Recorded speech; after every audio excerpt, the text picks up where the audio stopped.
নমস্কার, ঋষিবাণী ইনস্টিটিউটের পক্ষ থেকে আবার আমি আপনাদের সঙ্গে।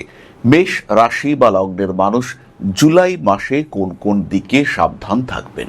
হঠকারী, রাগী, তেজি, হঠাৎ সিদ্ধান্ত নেওয়ার মানসিকতা, অপেক্ষা করতে না পারা, সময়ের সদ্ব্যবহার করবার ক্ষমতা, সোজা সরল মেষ রাশি বা লগ্নের মানুষ কোন কোন দিকে একটু সচেতন থাকতে হবে জুলাই মাসে। একাদশে রাহু চলছে 7.5, পঞ্চমে কেতু, রয়েছে কনফিউশন। তাই কোথাও কোথাও তো একটু সচেতন থাকা দরকার রয়েছে। সেটা কোথায়, সেটাই আমরা খুঁজবার চেষ্টা করব। প্রথম বিষয়টি হলো বিনিয়োগ। মেষ রাশি বা লগ্নের মানুষরা স্টক মার্কেট বা অন্য কোথাও বিনিয়োগ করবার আগে একটু পাস্ট হিস্ট্রি দেখে নেবেন। হঠাৎ মনে হলো একজন ক্রিপ্টোকারেন্সিতে প্রচুর টাকা পয়সা আয় করেছে, আর আপনিও সেখানে বেশ খানিকটা টাকা পয়সা ইনভেস্ট করলেন। তিনি আয় করেছেন, তিনি আয় করছেন, কিন্তু আপনার হচ্ছে না। কারণ তার কিছু স্পেশাল ট্রিক্স রয়েছে, সেটা তো আপনার সঙ্গে শেয়ার করেনি। আপনি অ্যাকাউন্ট দেখেছেন, তার বিলাসবহুল লাইফস্টাইল দেখেছেন, ভুল হয়েছে। দ্বিতীয় বিষয়টি 2026 জুলাইতে, সেটি হলো বাক সংযম। সব কথা আমরা বলতে পারি না, যেখানে সেখানে যে কোনো কথা আমরা বলতে পারি না। যদি আপনি বিতর্ক পছন্দ করেন, সেই ক্ষেত্রে আপনি মন খুলে কথা বলুন। যদি বিতর্ক পছন্দ না করেন, যদি ভালো থাকতে চান, যদি শান্তি খোঁজার মানসিকতা আপনার মধ্যে থাকে, তাহলে বাক্যের উপর নিয়ন্ত্রণ রাখতে হবে। হঠকারিতা অ্যাভয়েড করতে হবে। যাই বলুন না কেন, একটু ভেবে বলুন, একটু সময় নিয়ে বলবার চেষ্টা করুন। পরিবারের সদস্য, সহকর্মী এদের কথায় চট করে রিয়্যাক্ট করবেন না। ধীরে সুস্থে ঠান্ডা মাথায় কথা বলুন। এদের কাছ থেকে যদি কোনো কথা আপনাকে আঘাত দিয়ে থাকে, তাহলে একটু সময় নিন, তারপরে রিপ্লাই করুন এবং বুঝুন যে কোন পরিস্থিতিতে, কি অবস্থায় এই মানুষটা এই কথাগুলো বলছে, তার সমস্যা কোথায় হচ্ছে। সেই সমস্যাগুলো বুঝবার পরে তারপরে রিয়্যাক্ট করুন, তারপরে নিয়ে আসুন আপনার রিয়াকশন। তখন বলুন, দেখুন সমস্যা অনেকটাই কমবে। অশান্তি নয়, শান্তি তো আমরা চাই। এই প্রসঙ্গে বলি, যে কোনো বড় প্রতিশ্রুতি সেটা দেওয়ার আগে দুবার ভাবুন। কোনো ডেট ফিক্স করতে চাইছেন, বিয়ের ডেট ফিক্স করবেন বা অন্য কোনো ডেট ফিক্স করবেন, সেখানেও কিন্তু দুবার ভাবুন বা আগে পিছিয়ে ভেবে নিয়ে তারপরে ডিসিশন নিন। বিয়ের কথাবার্তা তো এই মাসে ফাইনালাইজ হতে পারে। শেয়ার মার্কেটেও সত্যি সত্যি বড় লাভের সম্ভাবনা রয়েছে, কিন্তু দেখে ইনভেস্ট করুন। লটারির টিকিট কাটুন মেষ রাশি মেষ লগ্নের মানুষরা। পঞ্চমে কেতু রয়েছে, দ্বিতীয় মঙ্গল রয়েছে। ঝাল জিনিসপত্র, অতিরিক্ত ঝাল জিনিসপত্র খাওয়া অ্যাভয়েড করার চেষ্টা করতে হবে। পরিশ্রম আপনাকে প্রচুর করতে হবে। সাকসেস আসছে, আপনি বুঝতে পারছেন আর একটু খাটলেই সামনে সাফল্য রয়েছে। তাই এগিয়ে চলার পথকে অনেক বেশি সুগম করার চেষ্টা, সেটা অবশ্যই করতে হবে।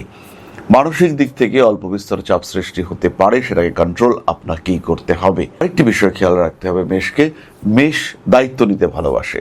তো অতিরিক্ত দায়িত্ব, অতিরিক্ত কাজের চাপ, সেটা কিন্তু মেষের সাধারণ জীবনকে নষ্ট করতে পারে। টাকা পয়সা ধার দেওয়া একেবারেই নয়। বিশেষ করে 4 তারিখ থেকে 17 তারিখ পর্যন্ত টাকা পয়সা ধার নিতে তো অবশ্যই পারেন। ব্যবসাপত্র করছেন, ব্যবসাকে বড় করার জন্য লোন নিতে হতে পারে, কিন্তু ধার একদমই নয়। আরেকটি বিষয়, মেষ রাশি বা লগ্নের মানুষ যারা চাকরি করেন, তাদের ক্ষেত্রে দেখতে পাওয়া যাবে।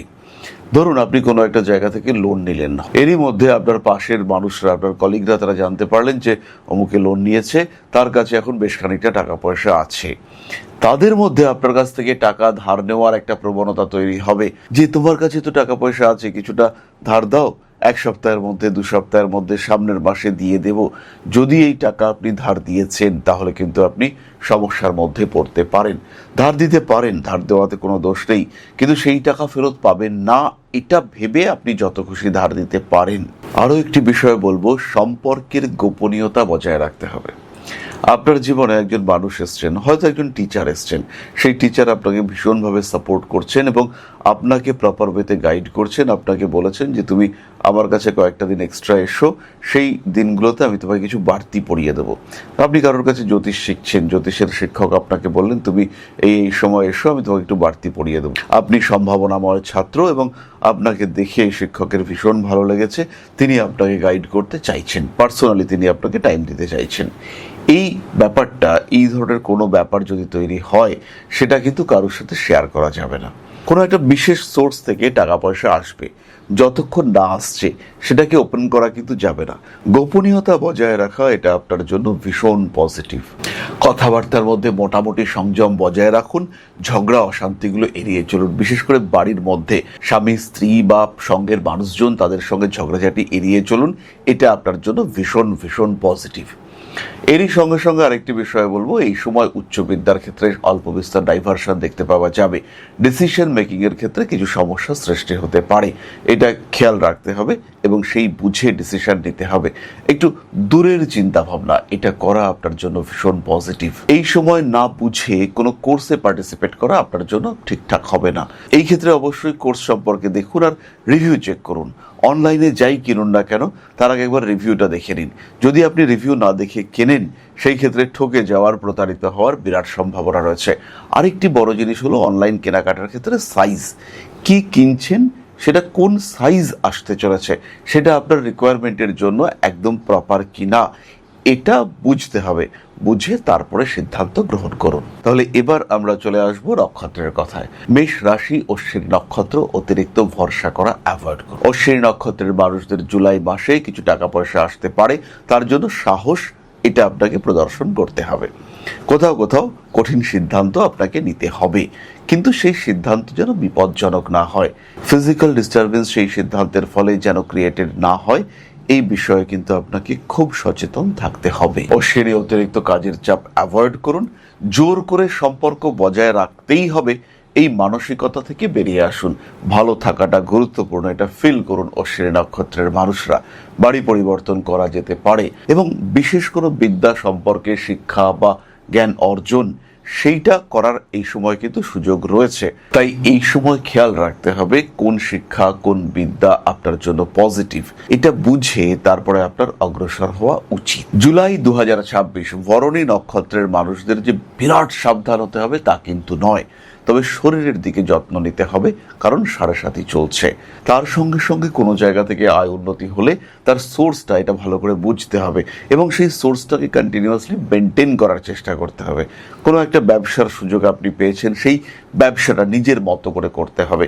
সেই ব্যবসায় অহেতুক অকারণ একাধিক পার্টনার ডেকে নিয়ে আসা, এটা পজিটিভ নাও হতে পারে। রিস্ক আপনি নিতে চলেছেন, কোন দিকে যাবেন, কি করবেন, এগুলো খুব ভালো করে বোঝার চেষ্টা এটা আপনাকে করতে হবে এবং তারপরে আপনাকে এগোবার চিন্তা সেটা করতে হবে। দেওয়া নেওয়া, বিশেষ করে দেওয়ার সময় খুব বেশি সচেতন হবেন। কোনো জিনিস ফেরত পাওয়ার আশা রয়েছে অথচ আপনাকে দান করতে হবে, সেটা কিন্তু ভাবার কোনো জায়গা এই মাসে নেই। একাদশে রাহুর অবস্থান, আয় উন্নতির ক্ষেত্রে ফ্ল্যাকচুয়েশন দেখতে পাওয়া যাবে। আনসার্টেনিটি এটা আমরা দেখতে পাবো। কোনো একটা ক্ষেত্র থেকে টাকা আসবেই আপনি নিশ্চিত, কিন্তু টাকা এলো না। বরণের ক্ষেত্রে এরকম ঘটনা ঘটতে পারে। চাকরি পাওয়ার সময়, ইন্টারভিউর সময় আপনাকে বলে দেওয়া হলো yes you are the best candidate, কিন্তু আলটিমেটলি যখন চাকরিটার ফল ঘোষণা হলো, যখন রেজাল্ট এলো, তখন আপনি দেখলেন আপনি বাদ দিয়ে সবার চাকরি হয়েছে, আপনাকে স্পেশাল হিসেবে বা বিশেষ হিসেবে চাকরিটা দেওয়া হয়নি। রেকর্ডিং, শুটিং, বিনোদন ইত্যাদি ক্ষেত্রে বেশ উন্নতির সম্ভাবনা দেখতে পাওয়া যায়। বাড়ি পরিবর্তন করতে পারেন, তবে তার আগে বাস্তু দেখতে হবে। ভরণী নক্ষত্রের মানুষদের কিন্তু বাস্তু গন্ডগোল হওয়ার সম্ভাবনা বিরাট। পরবর্তী নক্ষত্র কৃতিকা। জুলাই 2026 কৃতিকা নক্ষত্রের মানুষদের আঘাত প্রাপ্তির সম্ভাবনা রয়েছে। কোনো কঠিন শক্ত জিনিস চিবিয়ে খাওয়ার সময় একটু সাবধান হতে হবে। মাংসের হাড় কড়াম করে কামড় দিলেন এবং তার সঙ্গে সঙ্গে আপনার দাঁত ক্ষতিগ্রস্ত হলো, এই সমস্যা কিন্তু আসতে পারে কৃতিকার ক্ষেত্রে। কৃতিকা নক্ষত্রের মানুষদের শরীরের দিকে যত্ন নিতে হবে আর সম্পর্কের দিকেও যত্ন নিতে হবে। উল্টোপাল্টা খাওয়া আর উল্টোপাল্টা কথা, এরা কিন্তু সমস্যা ডেকে নিয়ে আসবে। হঠাৎ করে কি একটা বলে ফেললেন, এমন একটা সিচুয়েশন তৈরি হলো, আপনি বুঝতে পারছেন ওই সময় আপনার এটা বলা উচিত হয়নি, কিন্তু আপনি বলে ফেললেন, সেটা কিন্তু আপনার ক্ষেত্রে সমস্যা তৈরি করতে পারে। আর একই সাথে সঞ্চয়, সেটাও আপনাকে বাড়াতে হবে। ইনস্ট্যান্টেনিয়াসলি ডিসিশন নিয়ে দেখলাম পছন্দ হলো কিনলাম না, দেখলাম পছন্দ হলো কালকে কিনবো, এই সিদ্ধান্ত গ্রহণ করুন। খুব ভালো লাগলো, অবশ্যই কিনবো, কিন্তু কালকে কিনবো, আজকে এক্ষুনি নয়। এই মানসিকতা নিয়ে এগিয়ে চলার চেষ্টা করুন। ভালো থাকবেন, আপনি নিশ্চিন্তে নিঃসন্দেহে ভালো আপনি থাকবেন, এ বিষয়ে কিন্তু কোনো সংশয় নেই, কোনো সন্দেহ নেই। মেষ রাশি বা লগ্নের মানুষদের জন্য জুলাই মাস যথেষ্ট কনস্ট্রাকটিভ, যথেষ্ট সাপোর্টিভ, ইউনিভার্স আপনাকে সাপোর্ট করবে। যাই হোক, তাহলে আজকের আলোচনা আমরা আর বাড়াবো না। ভয় নয়, সাবধানতা। সাবধানতা আর ভয় দুয়ের মধ্যে ডিফারেন্স আছে। খেয়াল রাখবেন, প্রত্যেকটা সিদ্ধান্ত আপনার জীবনকে বদলাতে পারে। আর মেষ রাশি বা লগ্নের প্রত্যেকটি মানুষের মধ্যে রয়েছে হিউজ পোটেনশিয়াল, যারা এগিয়ে যেতে পারেন, কারণ মেষের মধ্যে রয়েছে বাঁধ ভাঙা অগ্নির শক্তি। তাই এই শক্তিকে কাজে লাগাবার জন্য মেষের দরকার সিস্টেমেটিক প্ল্যানিং। হঠকারিতা বর্জন করতে মেষকে শিখতে হবে। এর জন্য দরকার হলে কোনো মানুষের পরামর্শ রেগুলার বেসিসে নিতে হবে। সেই ক্ষেত্রে আপনার জীবনে টিকে থাকা, এগিয়ে চলা প্রত্যেকটাই অনেক বেশি ইজি হয়ে যাবে। আপনি সিদ্ধান্ত নিতে পারবেন জটিলতা পরিচিতভাবে, যদি আপনার কাছে একটা প্রপার গাইডলাইন থাকে যে এই কাজ আপনার জন্য পজিটিভ, এই কাজগুলো আপনার জন্য নেগেটিভ, তাহলে কিন্তু আপনার জীবনে চলার পথ অনেক বেশি ইজি হতে পারে। এই সময়ে এই বিষয়গুলো অ্যাভয়েড করা উচিত। এমন একটা গাইডলাইন যদি আপনার কাছে থাকে, তাহলে লড়াইটা অনেক বেশি ইজি হয়ে যায়। তাহলে যখন প্রয়োজন জ্যোতিষের পরামর্শ নিন, যখন সমস্যা হচ্ছে জ্যোতিষের সঙ্গে অবশ্যই কথা বলুন, নিজেকে ভালো রাখুন। মা শ্রী শ্রী আদিশক্তি আপনার সঙ্গে রয়েছে, তাই সুস্থ থাকুন, ভালো থাকুন। জয় মা আদিশক্তি। নমস্কার। ओं अकारादि पंचाशद्वर्णेभ्यो स्वाहा। ओं प्रतिपादादि तिथिभ्यो स्वाहा। ओं कृष्णपक्षाय स्वाहा। ओं शुक्लपक्षाय स्वाहा। ओं अमावस्याय स्वाहा। ओं पूर्णिमाय स्वाहा।